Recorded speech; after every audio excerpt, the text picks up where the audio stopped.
Hello everybody and welcome to another episode. In today's episode I'm going to show you how to completely remove or replace the front bumper from any BMW X3 F25 out there. So today I'm working on this vehicle which is made in the year 2014, and on this vehicle I'll have to remove the headlights, but before trying to remove the headlights you'll have to remove the bumper first, because otherwise you'll have no access to the screws which are securing the headlights attached to the vehicle. So to remove the bumper on this kind of vehicle, the first thing which you have to do is to lift the car up and put it on a jack stand, and you have to remove the front wheels because you have to remove the dust protection of the wheel from the car. After that, right here at the top of the front bumper, you have to remove all of these screws which are securing the bumper attached to the vehicle. You'll also have to remove this rubber part and put it away from the vehicle. Then the next step which you'll have to do, on some models you'll have some screws right here behind the center grills, but on this vehicle I don't have it, so I don't have to worry about it. But if you have it, you'll have to pull the center grills out to have access to the screws which are securing it mounted from behind. After that, the next step which you'll have to do is to go on each side of the front bumper, and you'll have to remove all of these plastic clips and screws which are securing this plastic part attached to the front bumper and to the fender. And after that, you have to remove the dust protection of the wheel and pull it out completely from the vehicle. And in the last, you'll have two more screws which are securing the front bumper attached to the fender. And after you remove those two screws, the bumper will be released from the corners and you can just pull it out from the vehicle. And after that, you'll have to go on the other side of the front bumper, and you'll have to follow the exact same steps because everything is similar from one side to the other. And in the last, you'll have to go right here underneath the front bumper. You'll have to remove all of these screws which are securing the front bumper attached to the undercarriage of the vehicle. And after that, you have to pull the bumper out from the vehicle. Also, for example, in my case, because the bumper is equipped with a headlight washer system, I will not be able to remove it completely from the vehicle unless I'm going to disconnect the headlight washer system. But in your case, if you don't have a headlight washer system, you can just pull the bumper out from the vehicle because you'll have nothing which is connected to. Very good everybody, so with all of these things being said, just relax, sit back and watch exactly what I'm doing, because after you finish watching the video, you will also be able to do it yourself at home and on your vehicle.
Okay everybody, so after you finish removing the dust protection from the wheel, you'll have to go right here inside the fender area, and you'll have to check for this first bolt which is securing the front bumper attached to the fender. And then the second one, it's right here in the back behind the pipe for the headlight washer system. It's a little bit difficult to reach this one, but it can be done if you use a long extension. After you remove those two bolts, the fender is released and also the front bumper is released from the fender, and you can just pull it out.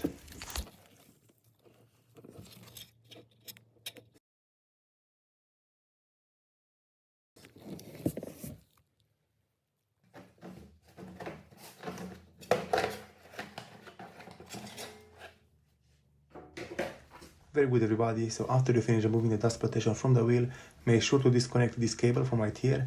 You have one cable like this one on the left side and on the right side, and those cables are for the parking sensors and also for the fog lights.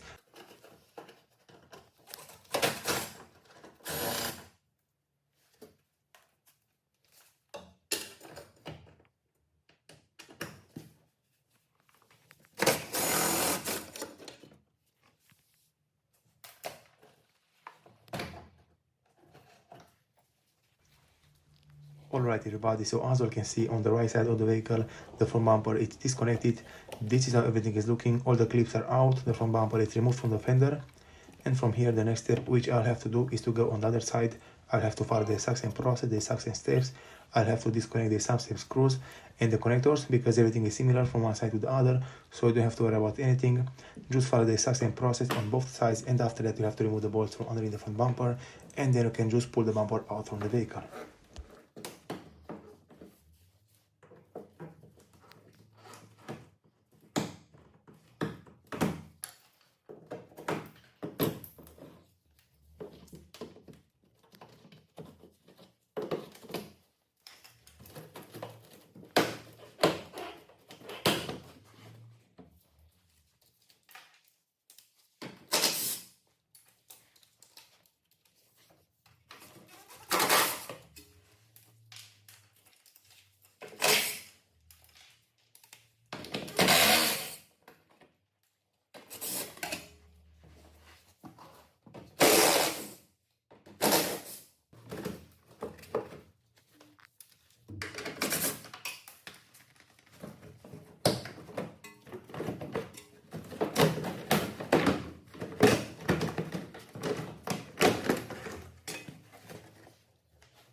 Alright everybody, so as you can see, the front bumper is almost removed from the vehicle.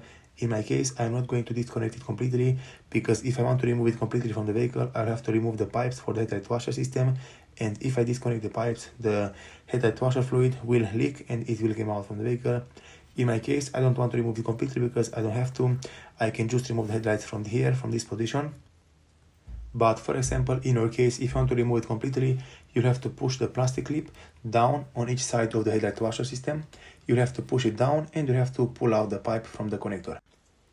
If you want to reuse the headlight washer fluid, you have to put something underneath to catch it. But if you don't want to reuse it, you can just let it fall on the ground. After that, for example, if you want to remove the connectors from the headlight washer system, it's a very easy job. You have to use your hands and you have to pull down the plastic clip to release it. So as you can see right here, underneath the headlight washer connector, you have to push down this plastic clip, like I'm doing right here, and after that you have to pull down also the pipe from the connector, and it will come out like it did in my case. As you can see, the headlight washer fluid, it's leaking, it's coming out, but if you don't want to remove it, you can just pull it back and push it back into its place and you're good to go. You have to follow the exact same steps on each side to disconnect it, and after you disconnect it, you can just pull the bumper out from the vehicle. Alright everybody, so as you saw, those are all the things and steps which you have to do if you want to remove the front bumper completely out from any BMW X3 F25, doesn't matter exactly which year it is. Thank you all for watching. If you liked the video and found it informative, please leave a like and a comment down below. See you next time.